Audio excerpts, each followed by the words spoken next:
Buenas tardes. Buenas tardes, señora. ¿No? ¿Está encendido? Sí. A ver, sí. Pónganse los audífonos.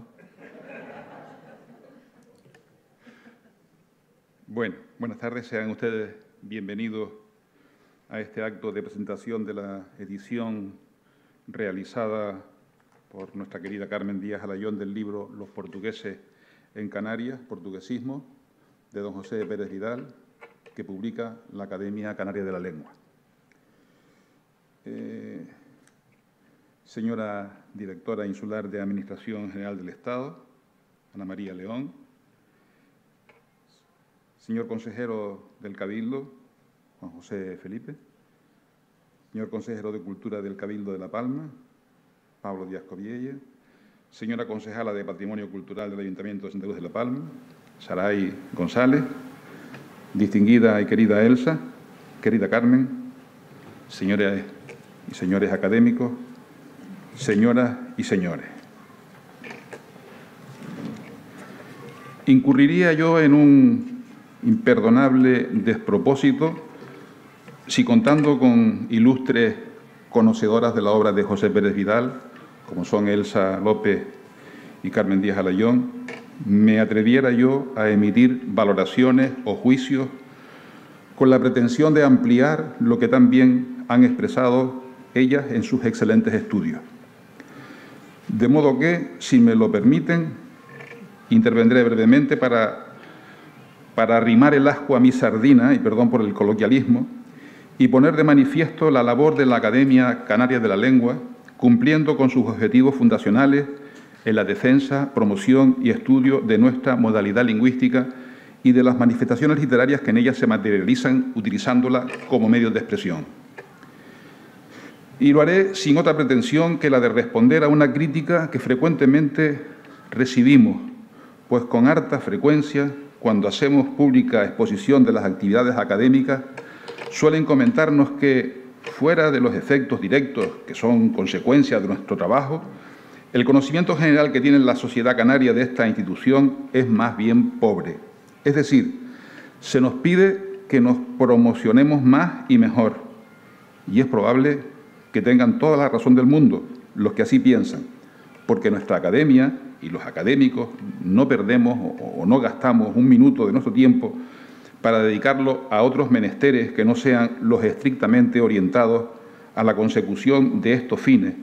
Y, desde luego, reconozco que se nos olvidó incluir en nuestros estatutos este asunto de nuestra propia promoción, pues lo consideramos, como así es, algo más próximo al ámbito de la publicidad, de las relaciones públicas o de la mercadotecnia, más próximos, digo, que a los de la filología, a la lingüística o a la dialectología.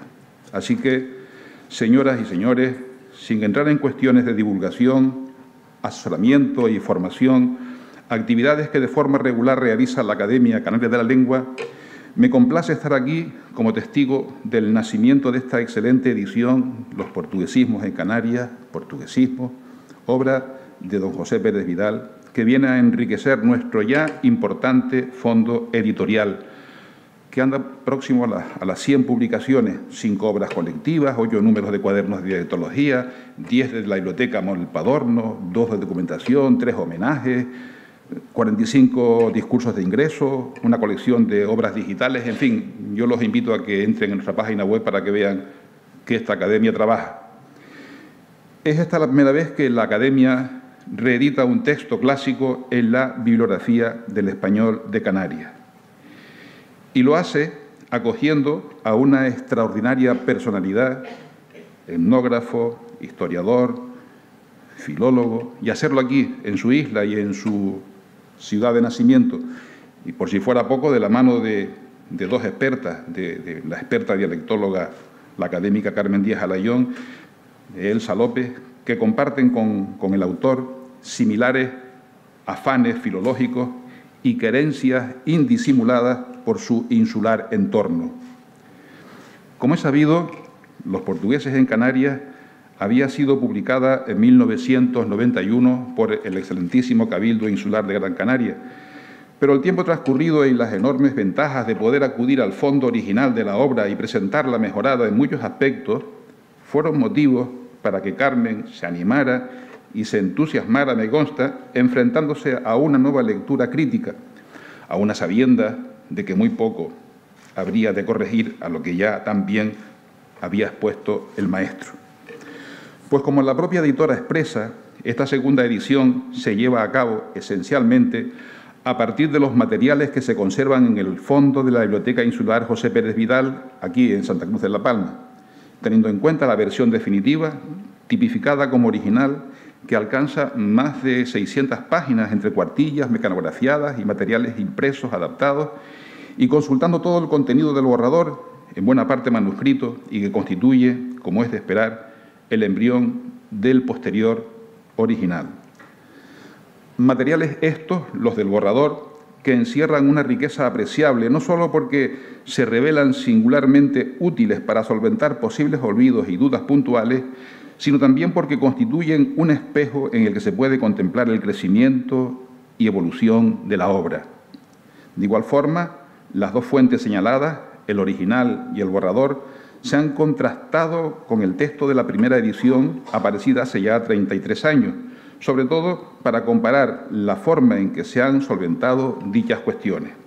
El consultante de la obra, de la preciosa edición, observará que se han reestructurado las abreviaturas bibliográficas y que se han situado en el lugar más adecuado de la obra y, por supuesto, se ha incorporado un valiosísimo índice de voces muy útil para localizar los distintos términos. Es, en consecuencia, este trabajo un perfecto trabajo filológico, pues la filología, además de ser la ciencia que estudia las culturas tal como se manifiestan en su lengua y en su literatura, es también la técnica que se aplica a los textos para reconstruirlos, para fijarlos e interpretarlos. Y de la competencia de Carmen Díaz Alayón, en estas dos acepciones de la palabra filología, podemos dar fe quienes compartimos con ella esta apasionante vocación que nos une. Y esta pasión filológica la lleva a considerar la figura de nuestro autor en su plena dimensión, la académica y la humana. Y así escribe en sus notas previas a la obra, dice: además de la contribución científica de Pérez Vidal, se une el valor particular de su actitud y de sus posiciones, que lo convierten en el paradigma cercano del sabio sereno, ilusionado y honesto, que entiende el servicio de la ciencia de una forma igual de entregada que de callada, y que lo hace con rigor, con precisión, con humildad elegante, con cercanía emocionada a los temas que tiene en las manos. Y nos trae además el recuerdo de un colega suyo, de un colega de don José Pérez Vidal, durante muchos años en el Centro de Etnología Peninsular, nada más ni nada menos que don Julio Caro Baroja, quien consideraba a Pérez Vidal como un erudito concienzudo, del que destaca su trato excepcional, su modestia y su generosidad. Como excepcional y generoso ha sido la colaboración de quienes han facilitado a Carmen Díaz Alayón la información y ayuda de todo tipo para concluir esta excelente edición de Los portugueses en Canarias. Ya nuestra editora, también en las notas previas a la obra, expresa su agradecimiento y el de la institución académica a todos ellos. Yo también quiero hacerla pública y explícita en estos momentos, hacer público nuestro agradecimiento a don Pablo Díaz Coviella, consejero del Cabildo, a doña María Remedios González, directora de la Biblioteca Insular, a don Anelio Rodríguez Concepción, por supuesto nuestro agradecimiento a la Fundación Caja Canarias, que nos deja estos magníficos locales. En fin, permítanme, para terminar, una breve disquisición lexicográfica, y creo que el lugar y el momento son propicios para ella. En el último párrafo del prólogo de Los portugueses en Canarias, escribe don José Pérez Vidal, abro comillas: hasta la década de los 60 no me disbrusé, como se dice en La Palma, dice don José, del portugués debruzar, sobre la influencia portuguesa en Canarias. Entonces se publicaron casi todos los artículos que, más o menos podados y retocados, pero sin llegar a poner al día, integran este volumen, escribe Pérez Vidal. Disbrusé, queridos académicos, disbrusé, de un posible disbrusar, escribe nuestro sabio filólogo, y no de dibrusé ni debrusé, pues debrusar y la variante dibrusar son las que registran nuestros diccionarios de canarismos, que además le asignan el único significado de apoyarse sobre los brazos cruzados. Por ejemplo, las muyallas pasaban la tarde debruzadas en la ventana. Sin embargo, en este caso y del contexto, parece deducirse que dibrusar o disbrusar también puede entenderse por extensión metafórica a otro sentido, como podría ser aproximarse con atención a algo, asomarse, incluso alongarse hacia algo. De modo que, a pesar de los años transcurridos, don José Pérez Vidal nos sigue proporcionando excelentes testimonios de una modalidad lingüística que continúa con plena vitalidad, canarizando viejos portuguesismos que enriquecen aún más nuestra común lengua española. Y por eso también, como a Carmen Díaz Alayón, hemos de estarle muy agradecidos. Muchas gracias.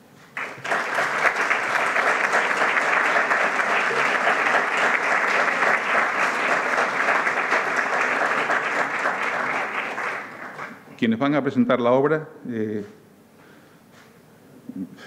fin, es casi también un redundante recordarles su currículum, pero bueno, como es protocolario, vamos brevemente a decir,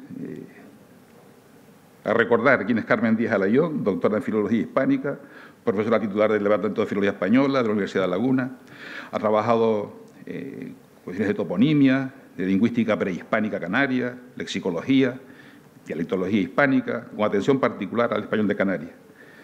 En este campo abre sus investigaciones con la memoria de la licenciatura, precisamente el léxico de la lluvia en el habla de La Palma, una magnífica obra dialectológica que la Academia ha reeditado el año pasado, en el 2022.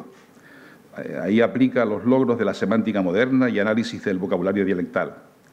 A ello siguen después publicaciones como, por ejemplo, El español de Canarias en coautoría con Manuel Almeida, que recoge una visión panorámica y actualizada de la fonética y fonología, la morfosintaxis y el léxico de las hablas del archipiélago. Una sección significativa de su investigación son, en los últimos años, o los últimos 30 años, se ha desarrollado en torno a la obra de José Agustín Álvarez Rijo. Siempre dudo si decir Rixo o Rijo, Álvarez Rijo. Me he recordado, Carmen. Su primer acercamiento en esta dirección es la edición y estudio del lenguaje de los antiguos isleños, muy pronto seguida de la de voces, frases y proverbios provinciales de nuestras Islas Canarias. Ha mostrado, Carmen, un especial interés por la obra y la huella de José Pérez Vidal, con incursiones específicas en la catalogación de su legado, en el análisis de su amplia y destacada labor de reseña, así como en sus publicaciones más tempranas y menos conocidas. Además, ha tenido a su cuidado el homenaje a José Pérez Vidal, que se publicó en el 93, obra que comprende una cincuentena de colaboraciones en los campos de la etnografía, la literatura oral, la dialectología y los estudios insulares.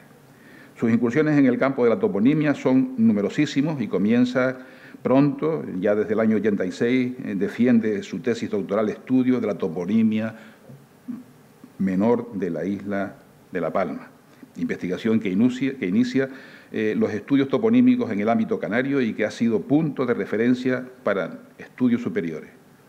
Desde los inicios de los años 80 comienza también a interesarse por la obra del investigador austríaco Joseph Boffel, y en años posteriores se van publicando trabajos que muestran una valoración crítica de su contribución en seguimiento de sus estancias en Canarias y de sus relaciones con los intelectuales del momento. Otras contribuciones de Carmen Díaz Alayón son Canarias en la Europa Ilustrada, el legado de George Glass y los fracasos de la fortuna de Miguel de Learte, una edición anotada junto a Francisco Javier Castillo. A estas obras hay que sumar además un centenar largo de artículos y reseñas publicadas. En fin, ha pronunciado Carmen muchas conferencias de su especialidad en universidades nacionales, en extranjeras, en Salzburgo, en Innsbruck, en Múnich, Tubinga, Heidelberg. Las Palmas, entre otras, y aquí en La Palma. Ha sido Carmen también nuestra directora e impulsora de la revista de Filología de la Universidad de La Laguna, que es un referente también en el ámbito filológico. Y responsable, Carmen, de esta magnífica edición de Los portugueses en Canarias, Portuguesismo, de José Pérez Vidal, que, como decía, publica la Academia Canaria de la Lengua. Contamos también con doña Elsa López Rodríguez, que también es muy conocida por todos ustedes. Recordemos que nació en Fernando Poo, aunque a los pocos años se muda a la isla de La Palma. En fin, aquí vive hasta el 55 para por fin instalarse en Madrid, donde cursó los estudios de bachillerato. En el 65, Elsa López obtuvo la licenciatura de Filosofía por la Universidad Complutense de Madrid, tras un año como profesora de literatura española en Lausanne, en Suiza. Se incorporó como profesora en el Liberal Colegio Estudio de Madrid, heredero de la Institución Libre de Enseñanza. A partir del 72 comenzó su actividad docente en distintos institutos de enseñanza media, obteniendo en 1980 el doctorado en Filosofía y Letras y en el 82 la cátedra de Filosofía en el Instituto Isabel la Católica de Madrid, donde impartió clases hasta el año 1993. De 1987 al 89 preside Elsa López la sección de literatura del Ateneo de Madrid y dirige la editorial Siddharth Mehta, creando en 1989 su propia editorial, también de todos conocida, Ediciones La Palma. Si hablamos de los premios, nos llevaría toda la tarde, porque Elsa recibe el primer premio de investigación, precisamente José Pérez Vidal. En el 93 se traslada en Comisión de Servicios para dirigir y coordinar el proyecto El papel de Canarias y Memoria de las Islas, del Gobierno de Canarias. Ese mismo año funda aquí en Santa Cruz de La Palma el Museo Etnográfico y Centro de Arte Popular, la Casa de Jorós. En fin, actualmente Elsa dirige Ediciones La Palma y Promoción Cero. Su obra ha sido reconocida con numerosos premios, como el Premio de Poesía Ciudad de Melilla, convirtiéndose en la primera vez que una mujer ganaba ese premio, o el primer premio de investigación José Pérez Vidal, como dije antes, en fin, y que el 12º, el 12 Premio Nacional de Poesía José Hierro, el 13º Premio de Poesía Ciudad de Córdoba. Elsa además es medalla de oro, como ustedes saben, de Canarias, Premio Canarias de Literatura, y recientemente a los que hemos sido profesores de la universidad, compartimos con Elsa también el gran honor de ser miembro de nuestro claustro. Elsa ha sido nombrada recientemente doctora honoris causa por nuestra universidad. Cuando quieran, queridas señoras, tienen la palabra.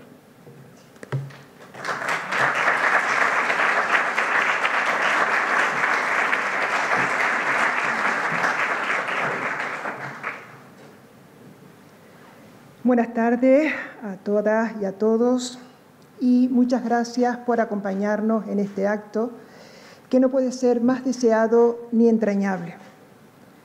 Con esta nueva edición de Los portugueses en Canarias, que hoy se presenta formalmente, se hace realidad un viejo proyecto que desde hace ya algunos años se ha venido destacando como necesario. Por lo tanto, estamos de enhorabuena y tenemos que felicitarnos por ello. Y como es lo natural en las empresas compartidas, debe haber un espacio para el reconocimiento y la gratitud.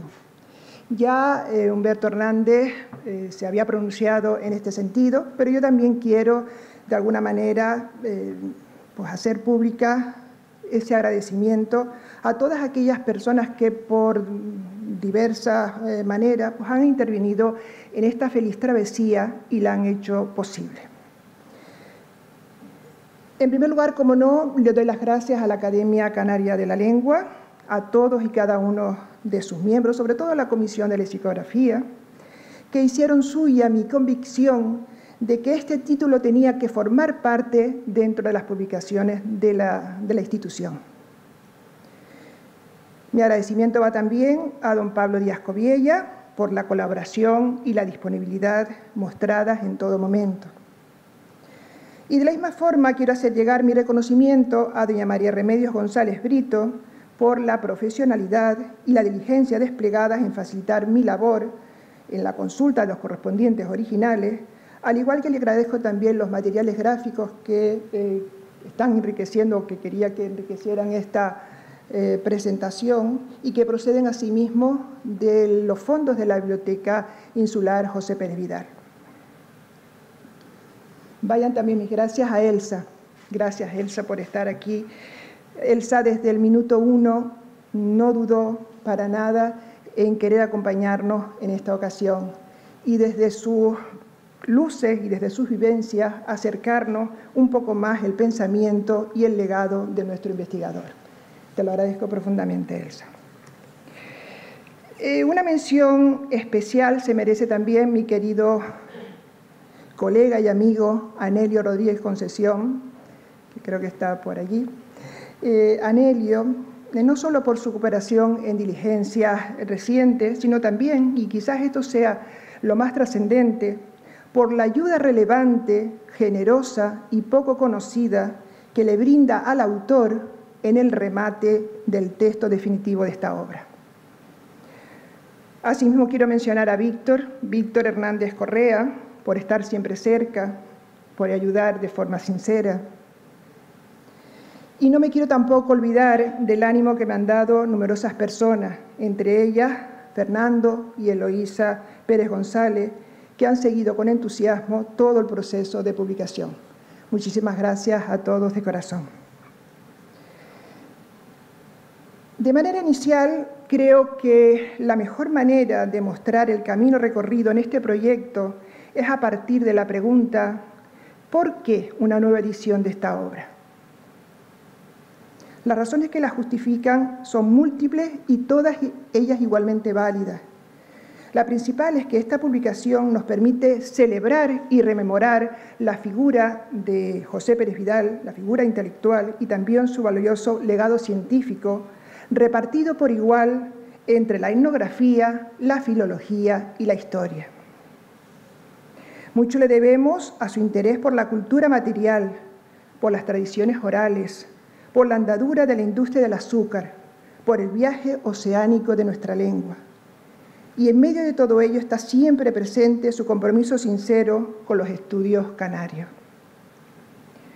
Muy destacada es su contribución a nuestra etnografía, con trabajos fundamentales que lo convierten en uno de los más cualificados conocedores de la cultura insular. Magníficos son también sus ensayos sobre distintas figuras de la historia, el arte y las letras de nuestras islas, y en este sentido especial es su interés por la vida y la obra de Benito Pérez Galdós, con aportaciones de apreciable calado. Singularmente fecunda es también su labor en la parcela lingüística, e igual de definitivos e influyentes son sus hallazgos en el rastreo de la huella lusa en el habla y la cultura de Canarias, del que esta obra que hoy celebramos constituye una magnífica síntesis. Además de la razón de celebrar y rememorar un legado único, tenemos otra razón poderosa para reunirnos en torno a esta nueva edición. Y no es otra que devolverle de alguna forma a don José todo lo que él nos da y nos sigue dando. En especial, devolverle su amor al conocimiento, su entrega sin condiciones al saber, su cercanía a los temas canarios. Pérez Vidal amó como pocos a estas islas y siempre lo hizo con hechos, con cálida humildad y sentimiento. Con cuánta emoción nos habla de la cestería insular, de la terminología del ganado, de la vivienda tradicional, de los romances. Con cuánta emoción nos habla de su querida isla gótica, del baile del trigo y del alma de Tacande. Y la mejor manera de devolverle y restituirle todo lo que él nos da es divulgar sus contribuciones y hacerlo de forma digna y cuidada, algo que desafortunadamente no se da en la primera edición de Los portugueses en Canarias. En este sentido, es preciso recordar que esta publicación de 1991 se produce tras la muerte del autor y desafortunadamente no contó en el proceso de composición gráfica y de edición con un seguimiento cuidado, algo que sin duda alguna demandaba la específica naturaleza del trabajo y la amplia cantidad de referencias lingüísticas que contiene. Ello se tradujo en la presencia en la obra finalmente impresa de numerosos descuidos de todo tipo y de distintas decisiones claramente no meditadas. Una de estas decisiones la tenemos en la reproducción de los 3 apartados finales de la obra relativos a la clasificación, el comportamiento fonético y los fenómenos de analogía de los portuguesismos, que están incluidos como si fueran una parte de la influencia portuguesa en nuestra toponimia. Es decir, algo que no viene en el original del autor y que se encarga de desmentir tanto el propio prólogo como el simple sentido común. De igual modo, el inventario de portuguesismo se hace aumentar con entradas creadas sin ninguna justificación, como sucede con las 2 que figuran para Rife y las otras 2 para Cambullón, en las que, como se puede apreciar sin dificultad alguna, la que aparece en segundo lugar es simplemente una continuación de la precedente. Estarán ustedes de acuerdo conmigo en que no es el momento de hacer una lista pormenorizada de todas las inexactitudes. Lo verdaderamente importante es que estos descuidos se solventan ahora en la nueva edición para ofrecer una publicación lo más cercana posible a lo que el propio don José, riguroso y atento con todos sus escritos, hubiera hecho de estar en su mano. La nueva publicación se lleva a cabo, y ya lo apuntó nuestro presidente, pues a partir de esos materiales que se conservan en los fondos de la Biblioteca Insular José Pérez Vidal. En esencia, a partir de la versión definitiva que está tipificada por el autor como original, y también gran parte de ella está mecanografiada, y también se contó con todo el borrador, el contenido del borrador, que evidentemente constituye la génesis, el embrión del posterior original. Vamos a hacer ahora un pequeño recorrido por el interior de esta publicación, que se abre con 2 citas elegidas, porque adelantan la intención y el sentido de esta edición. Una de estas citas procede de nuestra querida Elsa, en un artículo que ella titula «Y no ver el mar», y que fue su contribución al homenaje José Pérez Vidal, donde recoge refiriéndose a este. Y comprendió entonces que la única riqueza que no pierde con los años su valor, es más, lo aumenta, es la sabiduría, el conocimiento verdadero de las cosas, el conocerlas y estimarlas por lo que son en sí mismas, para luego transmitirlo como quien entrega el mayor de los bienes. Perdóname, Elsa, por poner en mi boca tus palabras estando tú aquí, ¿no? Unas palabras que, con toda exactitud, retratan a nuestro intelectual en estado puro y reflejan su actitud y el sentido de su obra. La otra cita procede de las líneas introductorias del Diccionario de Historia Natural de José de Viriclavijo, en las que éste nos dice: «Confiésote que no es más que una primera idea de lo que se puede llegar a ser si hay manos que se apliquen a levantar el edificio». El edificio al que alude nuestro ilustrado, salvando las diferencias que hacen al caso, se puede parangonar con el que José Pérez Vidal levanta a lo largo del tiempo sobre el componente del uso en el habla y la cultura insular, y que ha tenido mucho que ver en el notable desarrollo de los estudios en este campo en los últimos 30 años.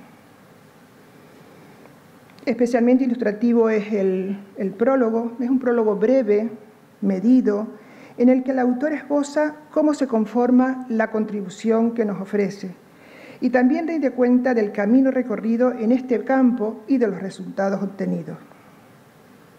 Sabemos que el proyecto de escribir un libro sobre los portuguesismos ya estaba en la mente del autor desde los años 60. De hecho, en un artículo de 1968, el de comportamiento fonético de los portuguesismos, ya él nos habla, en las líneas iniciales, nos habla de ese libro que prepara sobre la influencia portuguesa en Canarias, con capítulos referentes a las facetas históricas, etnográficas, literarias y dialectales. Este libro que nuestro autor prepara, tal y como él mismo reconoce ya en sus últimos años, va a sufrir muchos tumbos e interrupciones y nunca se acabará del todo. Pero decide cerrarlo y cortarlo en la versión de Los portugueses en Canarias, Portuguesismo, que es el que ve la luz en 1991 y que hoy nos vuelve a reunir aquí. Entre otros hechos, en el prólogo se puede apreciar de forma nítida la modestia natural y la sencillez genuina con la que habla de sus proyectos y de sus logros, al igual que hace en todo momento a lo largo de su producción y muestra también en su vida profesional y social. Es decir, son rasgos que no pasaron desapercibidos a los que lo conocieron de cerca. De la honradez de nuestro investigador habla por sí solo el respeto con el que maneja las conclusiones y los materiales de otros autores, y de esto hay constantes muestras en esta obra y en toda su producción. Al prólogo le sigue el ensayo Aportación portuguesa a la población de Canarias. Es una contribución ya clásica en los estudios insulares y que tanto ha influido en ellos. Aquí Pérez Vidal busca alumbrar el nivel histórico y conocer las condiciones del contingente humano, el uso que llega a las islas. Los materiales documentales y bibliográficos que se manejan en este estudio son singularmente amplios y nos permiten llegar a conclusiones relevantes, sobre todo de dónde procedían este contingente, de qué lugares, desde el Algarve hasta el Miño, sobre todo de la isla de Madeira. Y también nos habla los oficios que traían, los motivos del viaje, la edad, entre otros niveles. Es un trabajo muy, muy interesante. Luego de la historia pasamos al análisis lingüístico y entramos en lo que se podría considerar la joya del libro. Me refiero al repertorio de los portuguesismos que supera ampliamente las 200 páginas, las 2 centenares de páginas, y que asombra sobre todo por sus hallazgos.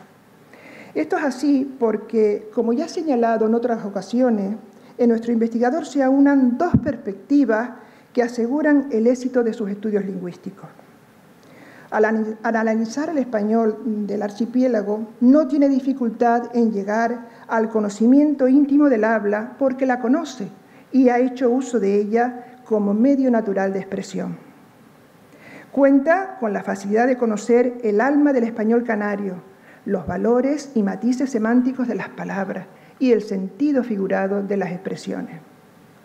Pero también, por sus circunstancias vitales, puede analizar la variedad insular desde fuera, puede contemplarla en su conjunto y en sus relaciones.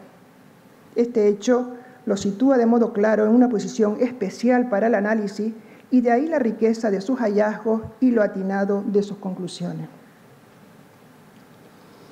En este inventario sorprende también la ordenación específica que se hace de los materiales. En ella se puede comprobar que nuestro autor, con evidente criterio, descarta una catalogación alfabética general de todos los términos, es decir, una opción que él veía sin duda menos atractiva y menos esclarecedora, y prefiere decantarse por presentar las voces integradas en 26 campos o apartados. Campos como son los relativos al cuerpo humano, a los defectos físicos, a la comida, a los enseres, a la vivienda, a la caña de azúcar, el mar. Estos campos o apartados le permiten, por un lado, mostrar el verdadero calado y extensión de nuestros portuguesismos en cada área y, por otro, desarrollar de manera adecuada el comentario particular de cada una de esas sesiones. De este modo, poco a poco va desgranando un repertorio de unidades que llegan a las 900 y entre las que encontramos algunas que a ustedes les sonará pues, muy familiares, como por ejemplo fañoso, jeito, vida refiriéndonos al cordón umbilical, entullar, ferrugento o ferrugiento, conduto, eso es lo que acompañamos al pan o las papas, ¿no? El conduto, sorribar, amularse, marecía, que es una palabra que le gusta mucho a mi querido amigo Manolo Torres, la marecía, fechar, fechillo, fecho. Digamos que son formas que son bastante generales en las hablas insulares. Pero junto a estas hay otras que tienen un gran arraigo en esta isla, como es el caso, y seguro que todas ellas las conocen perfectamente, el caso de perlujo. Aquí los palmeros aplicamos perlujo tanto a los niños como a los ancianos, ¿no? Con el sentido de impertinente, molesto, generalmente por un dolor o una incipiente enfermedad. El niño se pone perlujo cuando le empiezan a salir los dientes, por ejemplo. Bambayo. Bambayo es esa persona también muy palmera, ¿no? De cuerpo alto, desgarbado. También se precisa con frecuencia de esos chicos que ya están en edad de desarrollo, que han echado pues mucho cuerpo, pero que siguen con esos modales y vestidos de niño, ¿no? Fuerte Bambayo jugando con esos críos ahí fuera, ¿no? El molanco. Molanco es una palabra también que en mi casa me tiene muchos recuerdos, porque el molanco es cuando algo está flojo, ¿no? Que está sin consistencia. Si fríes papas y esas papas se quedan molancas, no son buenas, no son autodate o quinego. Así que la papa está molanco, el pan está molanco cuando ya no está fresco, ¿no?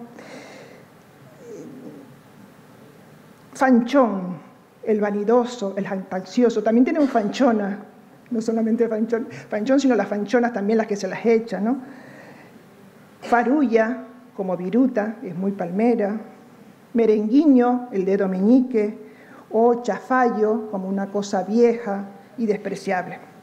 Por supuesto, esto solamente es una simple muestra de todos aquellos portuguesismos que ustedes van a encontrar en este libro, que les invito que lo lean porque seguro que les va a traer pues, muchos recuerdos a todos. Al final del libro se ha dispuesto un índice de términos, que esto sí le viene muy bien al lector, porque vamos a ver si esta palabra está en este libro. La buscamos y nos está ya diciendo en qué página podemos verla. Es decir, que yo creo que un índice de términos en todo el libro, esto no estaba en el original, pero yo creo que es muy útil para buscar las palabras, ¿no? Para no estarnos mirando hoja por hoja a ver dónde está el término que buscamos. No menos asombra el nutrido cuerpo de referencias que se aportan en el estudio de la forma. Aquí se aprecian nítidamente las estrechas relaciones que Pérez Vidal mantiene con los etnógrafos y los lingüistas de Portugal y Brasil, su perfecto conocimiento de toda la bibliografía publicada al respecto, al igual que de las investigaciones y tesis llevadas a cabo en universidades como Coimbra y Lisboa.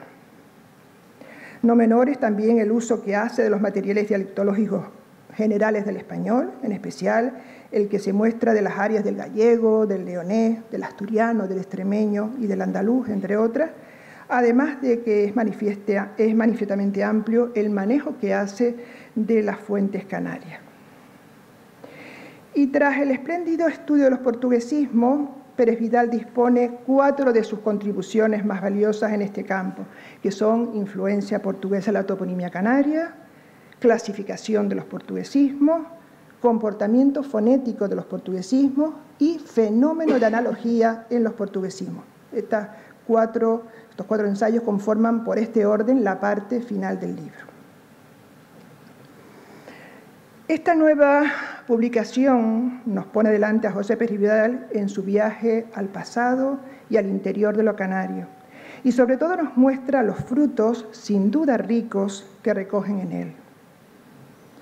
Sus conclusiones hablan del intenso intercambio comercial entre Portugal y nuestras islas, de la presencia en ellas de elementos etnográficos y folclóricos portugueses, de la existencia en la arquitectura popular isleña de modelos constructivos semejantes a los lusos tradicionales, de la numerosa población portuguesa que aquí se establece y que tiene un relevante protagonismo en la configuración de la sociedad insular de entonces, además del amplio material de extracción portuguesa existente en la toponimia, la antroponimia y en particular en el léxico. Ya solo me queda esperar que esta publicación que hoy estamos, como decía, presentando por primera vez aquí en esta isla que lo vio nacer y que también lo vio partir, pues que esta publicación nos sirva para acercarnos un poco más a la figura y a la producción de José Pérez Vidal. En mi caso me ha servido de referente desde siempre. Y hoy más que nunca sigo admirando su saber hacer, su humildad, su transparencia, que engrandece todavía mucho más su altura intelectual. Muchas gracias.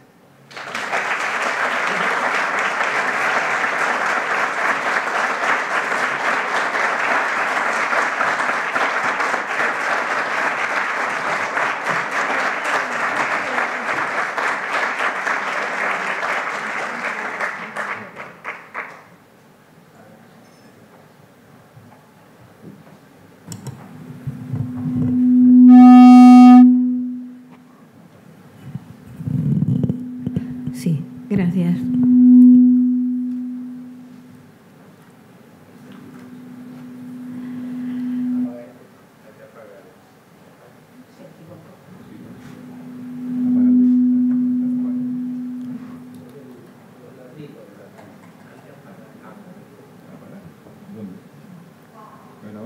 Sí, sí. Gracias. Se equivocó.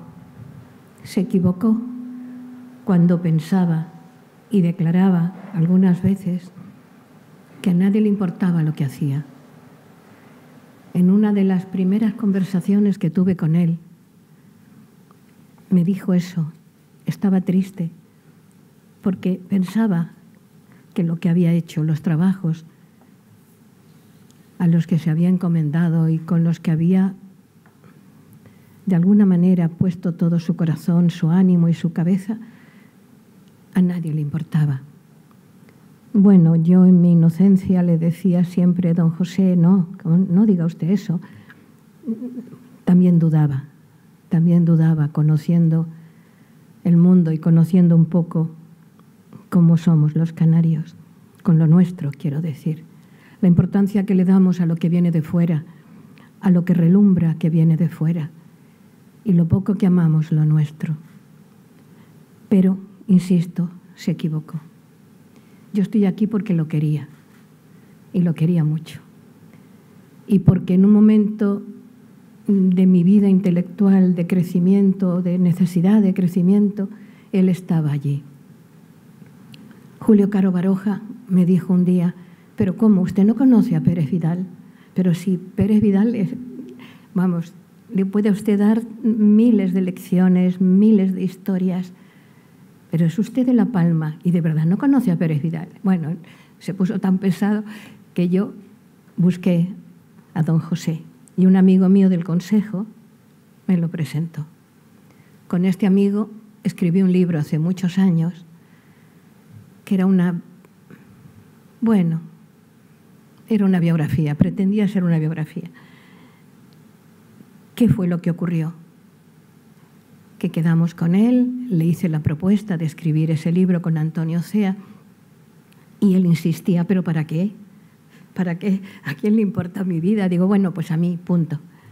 Y me importa mucho porque además mi madre me hablaba de él, habían sido compañeros en el instituto. Y entonces, a partir del año 1985, durante mucho tiempo, todos los martes, encaminaba mis pasos hacia la casa de don José. La casa de don José, no puedo decir que fuera un museo, era más que un museo, era vida intelectual, vida, pura vida. No solo porque los libros te enseñaban lo que él había escrito, había leído, había investigado, sino porque, digo que estaba viva la casa, porque cuando entrabas en ella, don José te proporcionaba la oportunidad de poder asumir todo eso. Yo escribí muchas páginas por aquel entonces sobre él. Realmente poníamos un magnetofón sobre la mesa y le decía, hable usted. Y él hablaba. Se olvidaba de que estaba allí aquel aparato.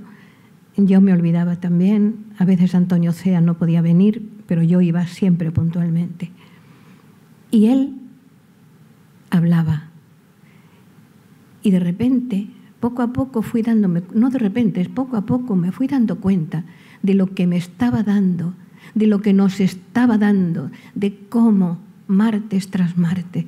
Él iba contando cosas, iba explicando su vida, pequeñas anécdotas de su vida, pequeñas tristezas de su infancia y de su vida, y cómo había remontado todo, cómo había conseguido salir adelante, cómo había luchado y cómo había, sobre todo, era muy importante para él y para todos nosotros, aprendido de lo que había en su entorno. Siempre hablo de las cosas pequeñas de don José, cómo conseguía realmente que te entusiasmaras cuando te hablaba de cucharas de palo, cuando te hablaba de cómo era la lluvia. Para mí siempre me pareció un misterio que la lluvia de don José tuviera tantos nombres. Y los tenía, y era verdad, porque luego lo he oído en algunas viejecitas en el campo decir esas mismas palabras. Pero cómo él hacía que aquello que parecía pequeño y nimio, de repente cobrara tanta importancia. Bien, escribí muchas páginas en esa biografía, que era su voz, pero yo a su vez escribía de vez en cuando cosas como eso que has citado, gracias, porque en nuestras conversaciones, aparte de comer y comer y comer, porque Charo nos ponía unas meriendas que aquello no era ni normal, venga a ponerme dulces, venga a ponerme, me ponía, bueno, gambas, de todo, eran casi unas cenas. Y entonces era maravilloso. A veces iba por comer, porque realmente me ponía tantos dulces. Sí, Charo era maravillosa, Pero lo que es importante de aquella experiencia, primero fue el amor, ¿no? El cariño que le fui cogiendo a aquel hombre, que parecía seco a veces parecía impertinente, a veces se reía poco, no se reía mucho, pero daba unos besos muy sonoros. Bueno, llegué sin hacer ruido, como a él le gustaba. Primero leí sus artículos, sus publicaciones extraídas de aquí y de allá, El Consejo, La Laguna, La Cosmológica de La Palma. Luego le envié, atrevida y con cierto pudor, mi primer libro de poemas. Habla de La Palma, pensé, a lo mejor le gusta. Y él me contestó. Nos hicimos amigos porque los dos buscábamos el mar al final de la Gran Vía madrileña, porque la palabra melancolía era sinónimo de isla y porque a los dos nos gustaban los aires de Lima. Yo me fui enriqueciendo a su lado, fui amasando una pequeña fortuna que una vez a la semana, cada martes del año, a partir de 1985, se fue haciendo más y más grande. En el verano de 1985 le propuse al Cabildo de La Palma escribir la biografía de don José Pérez Vidal. Él no entendía por qué. ¿Qué sentido podía tener un libro que hablase de su vida, una vida que él calificaba de gris? Insistía siempre en que solo su obra podría tener interés, pero no lo que hubiese pensado o sentido o las pequeñas cosas que le habían sucedido. Antonio Cea, discípulo y colaborador suyo en el Consejo Superior de Investigaciones Científicas, acabó de convencerlo y un martes, también de octubre, comenzamos a escribir una larga entrevista. Ahora, con esa pátina que los años van dejando en la memoria, los recuerdos vuelven a ocupar el lugar que les corresponde y vuelve su figura, su voz, los días en que discutíamos el nombre de las cosas, biografía del exilio, historia de un hombre gris, veladuras, memoria de las islas.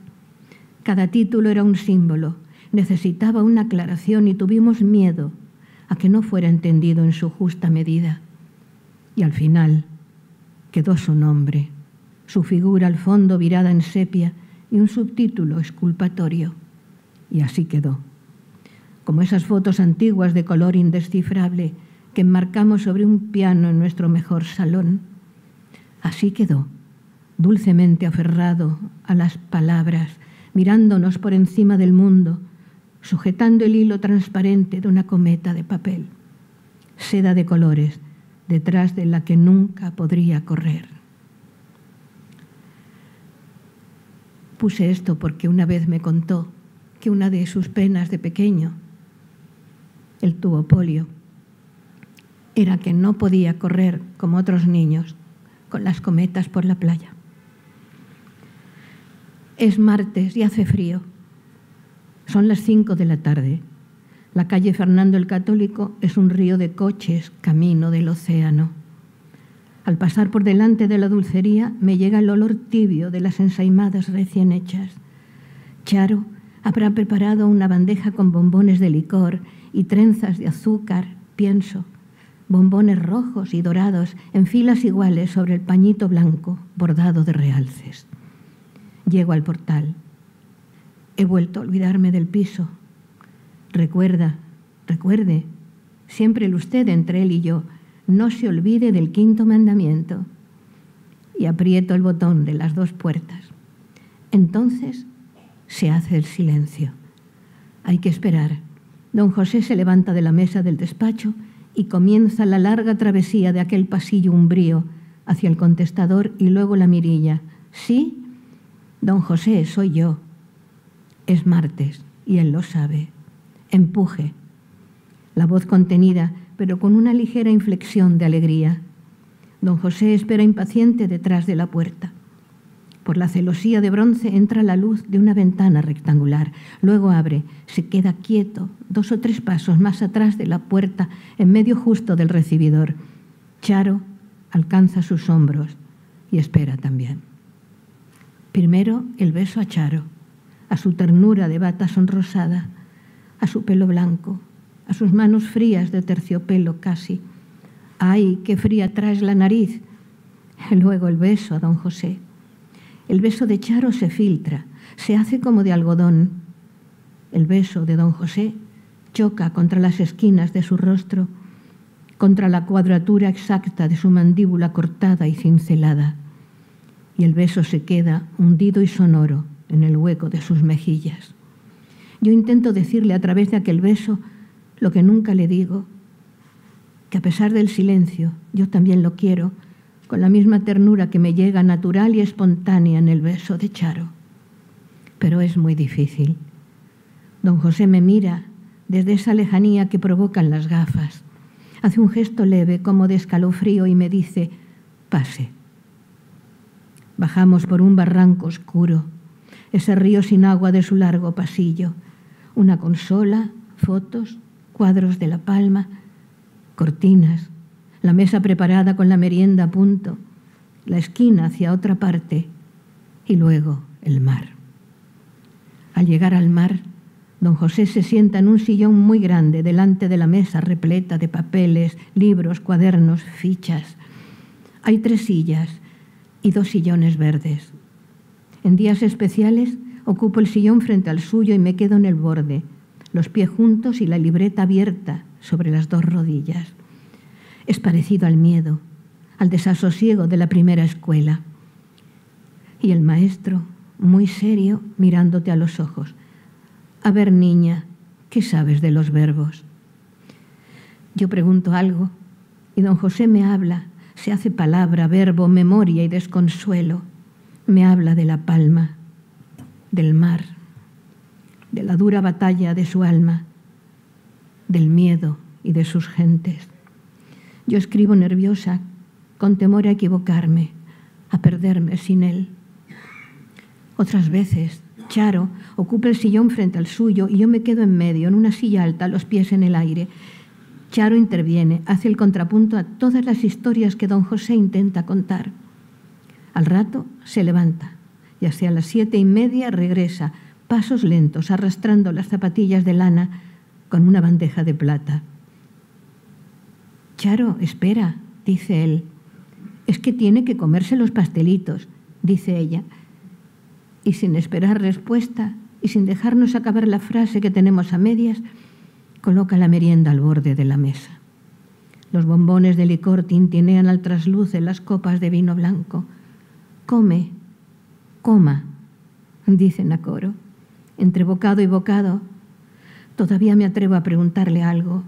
temerosa de que al no escribirlo se me borre entre vino y pasteles. Por esa razón, don José, que lo sabe, procura hablar de cosas intrascendentes, de cosas que nada tienen que ver con él, o sí, pero de una manera superficial, esquiva, como si le diera miedo atreverse al humor y al chascarrillo. Luego regresamos a la orilla. Mire usted, las islas son... Traza un espacio en forma de islas. Las islas son... Y se le abren las manos como abanicos azules, como queriendo sujetar un cometa imposible. Y alguna vez la mirada se vuelve a la ventana que no conduce a ninguna parte y los ojos se le llenan de lágrimas. Un martes de febrero le llevé sopas de miel y almendras. Detrás de las montañas, muy lejos de nosotros, era carnaval y los dos lo sabíamos. Ya ve usted, y nosotros aquí, sin poder ver el mar. Gracias.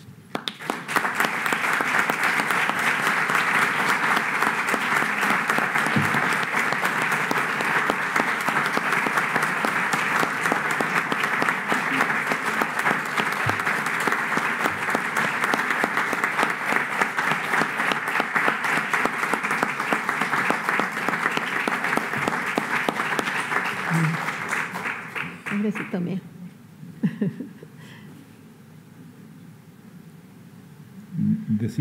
Decir algo después de este colofón sería estropearlo.